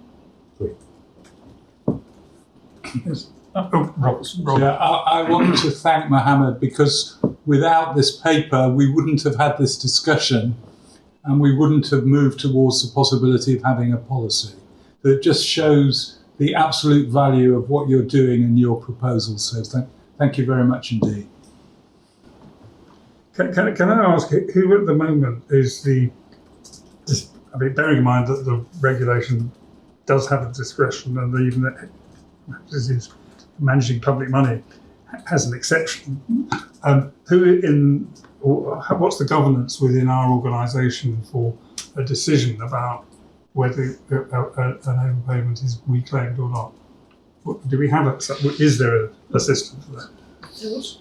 We have an overpayments policy and framework which has been to URAC and gone through there in terms of how that is set out to do it. And so within that current policy and framework, we would continue to try and recover the funds in this were it decided to be an overpayment. So there's obviously the view to look of has there been an overpayment based on the evidence that we then have, and then we apply the framework and policy in doing that. The thing that we're still working on at the minute, which as Dan says, is part of the recovery process of how we manage that. There's also the bits of how are we communicating with people during that. So if there is to be no change in the policy and we do continue, we are looking to go what is the least traumatic way that we can manage it in terms of managing that as we go along. So we're trying to think about that side. So if just a change of decision is made and we stop that, then that will no longer be needed. But if it is needed, we're trying to think about how can we involve people from the community in helping us to design that as much as possible, because we know that some of this has come from people questioning why we've been opening cases and thinking that we're going to look for things. So it's how do we explain the background about why we're opening cases to review and keep that real transparency for people in the case as well. Yeah, there was an anxiety expressed in Cardiff, as you probably know, that everyone's case is subject to being reviewed, and I just know whether what might be helpful. I know you can't commit yourself, obviously, without talking about specific cases, but is there a policy about reviewing cases? So we tend to review cases where there is it is initiated. So if there's been a suggestion that we should open a case, or if the person comes forward to ask us to reopen a case for review. But obviously, every time there is a change in the regulations, we are conducting reviews of cases, and we're conducting those on the basis of trying to understand if people are entitled to more money as a result of the change. But obviously, there is if there has been an error in the case originally, and we open the case to do a review in order to understand whether or not we should be paying more because of a regulatory change, and we discover that error in doing so. So we haven't gone looking for it for that purpose, but if we discover it when doing the overall review, that would then need to be looked at in the context of the policy and framework that's currently set out. Mohammed? So yeah, just on that point, and I think what's key here in particular is a point that I earlier mentioned around the transparency and the communication about when we are having those interactions, making it clear, whether it's good news or bad news in terms of what you're planning to do, so that people don't have that anxiety of worrying what is happening. They have that clarity and that understanding effectively. Thank you. Yes, Russell. Yeah, I probably should declare a very historic interest here. I was on the oversight board for the first edition of Managing Public Money.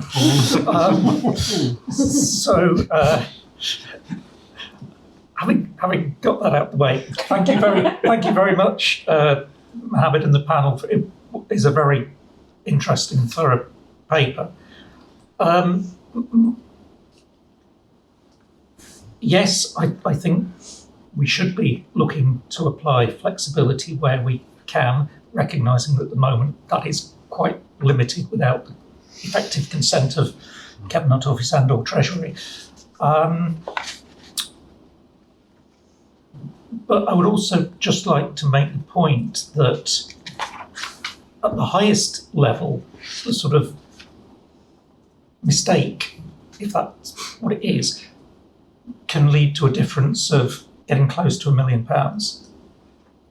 And whilst I completely accept the point the panel make about trust and losing trust with the community, if we made a number of mistakes at that sort of level, I think we would be losing wider public, or in danger of losing wider public and parliamentary trust.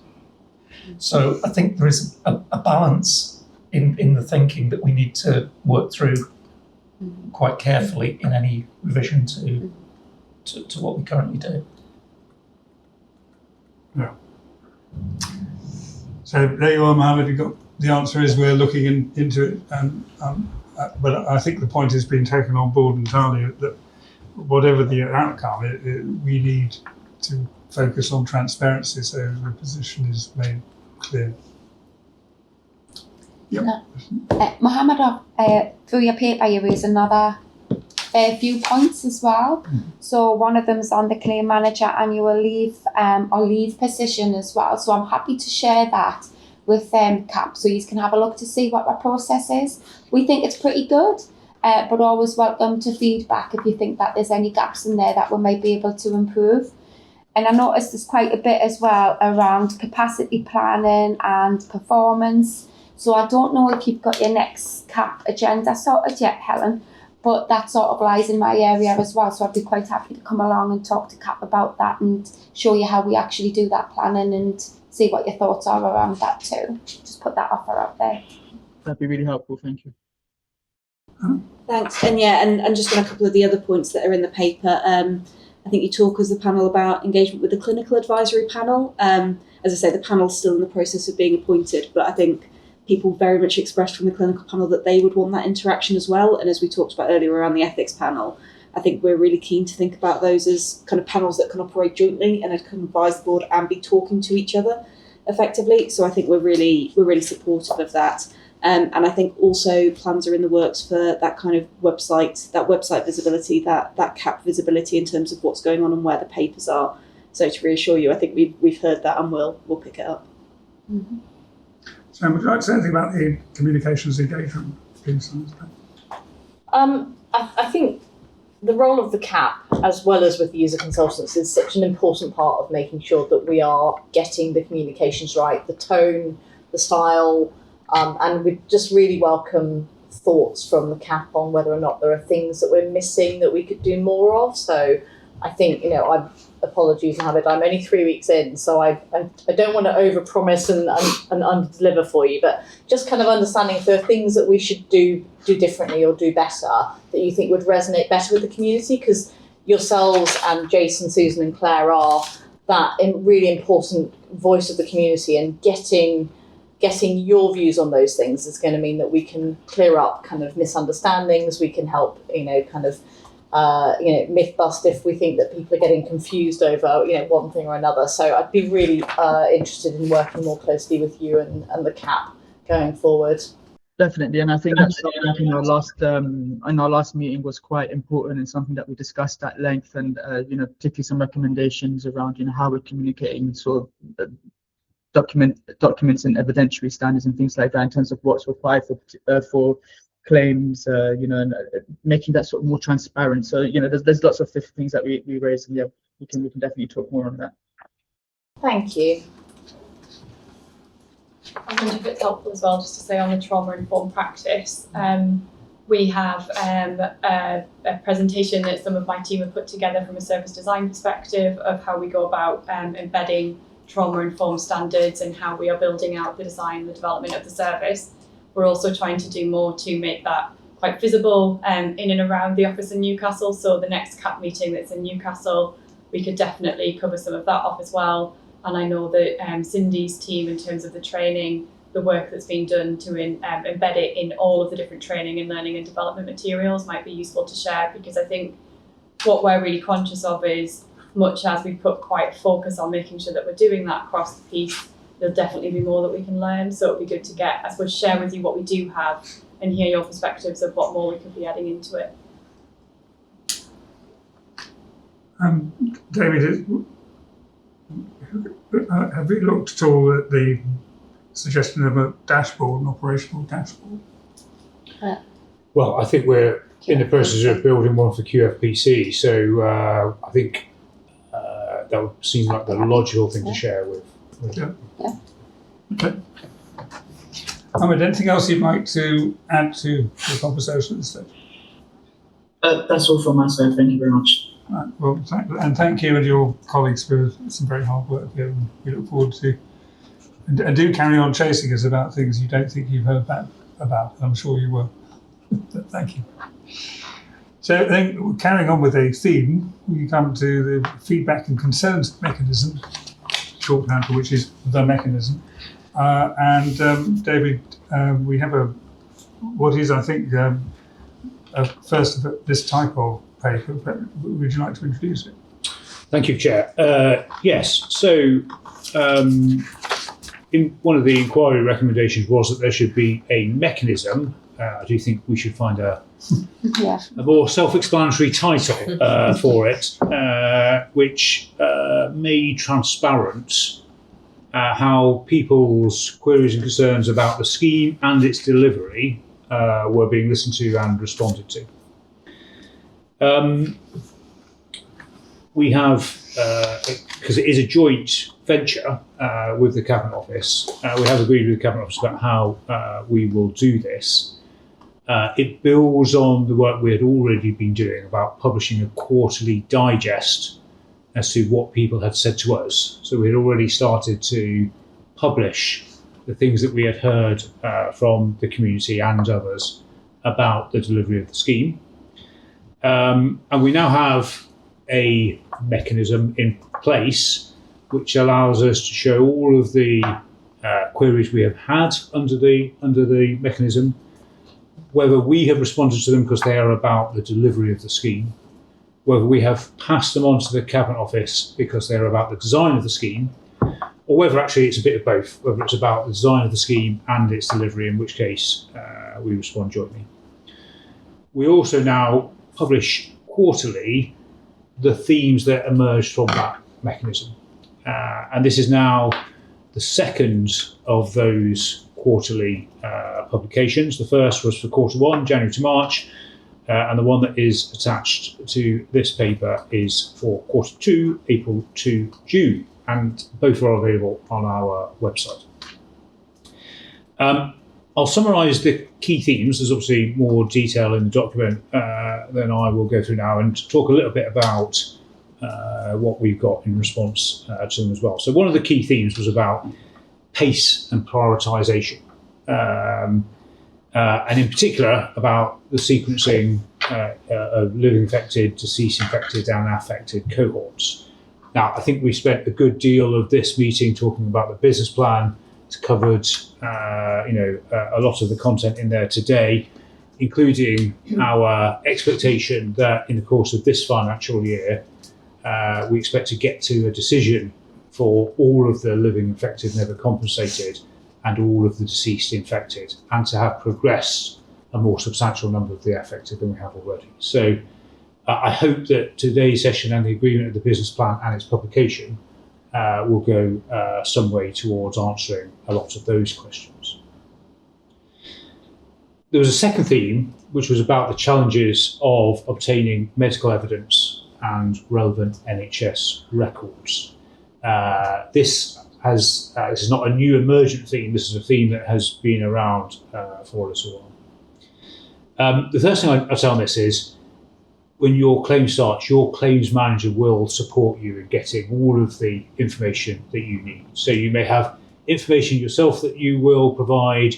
They will ask you about other information that you might want or need. And if there are organisations from which that information needs to come, we have the power to demand that from them, and your claims manager will support you in doing that. We also know that it's a challenge for NHS trusts, haematology centres, GPs as well, because sometimes we are asking for records that go back decades, and as the inquiry found out, not all of those records still exist now. So we do have a working group with clinicians. We've got two of them, one with GPs and one with haemophilia centres, where we are looking at how is the best way to frame the questions so that the right information can be obtained. What is the best way of giving advance notification of the types of claims that will be asked for information?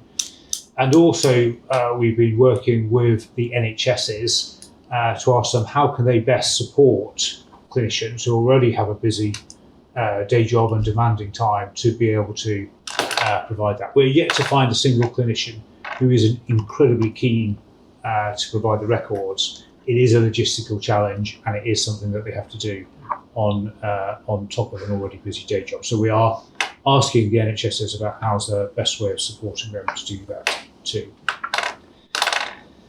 We've also built a specialist team within IBCA, and they support claims managers so that they're able to have single points of contact with NHS trusts and can facilitate that provision of materials as well. So there's lots of work going on to try and improve that as we go through.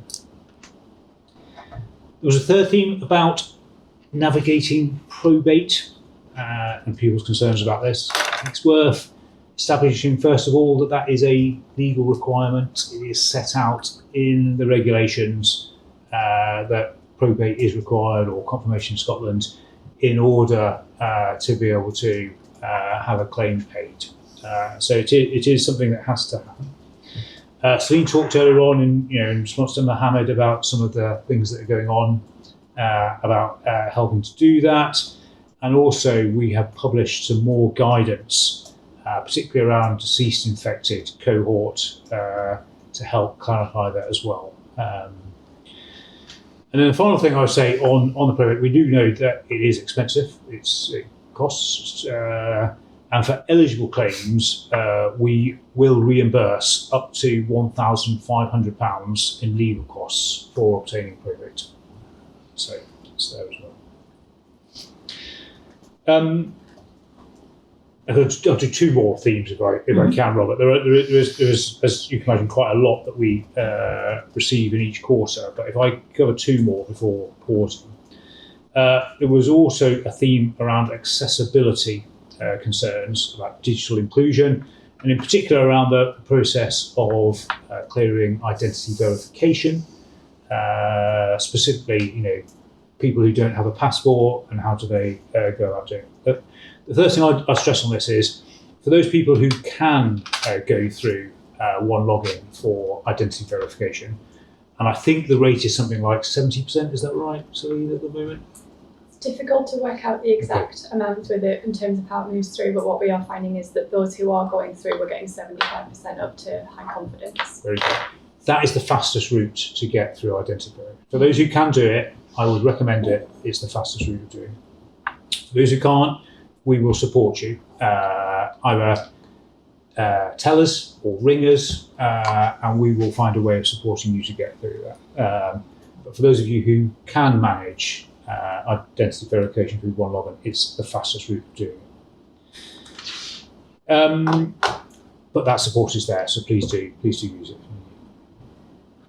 And then the final theme I'll cover, Chair, is is condition-specific medical assessments, in particular around acute hepatitis B and thalassemia. And again, there's more guidance that we have published on this in response to that query about the specific evidence required and severity levels. So I think our website is where this is published and is the best place to go and find it. I think I'll pause there, Robert. It's quite a bit. As you can see, we get a lot in feedback, and the summary there doesn't do it justice, but the digest that's published is a good place to go to look for, to find all the links to that guidance that I've talked about. Well, thank you. Just in relation to what we pass on to the Cabinet Office, do we get a reply? So there's a separate publication, isn't it, Hannah? Do you want to talk about how that part of the mechanism works? Well, effectively it's that. So the Cabinet Office will publish their own response to the feedback that they've received. We'll make sure we provide links to that when it's published, so people will be able to find it through our site as well. Thank you.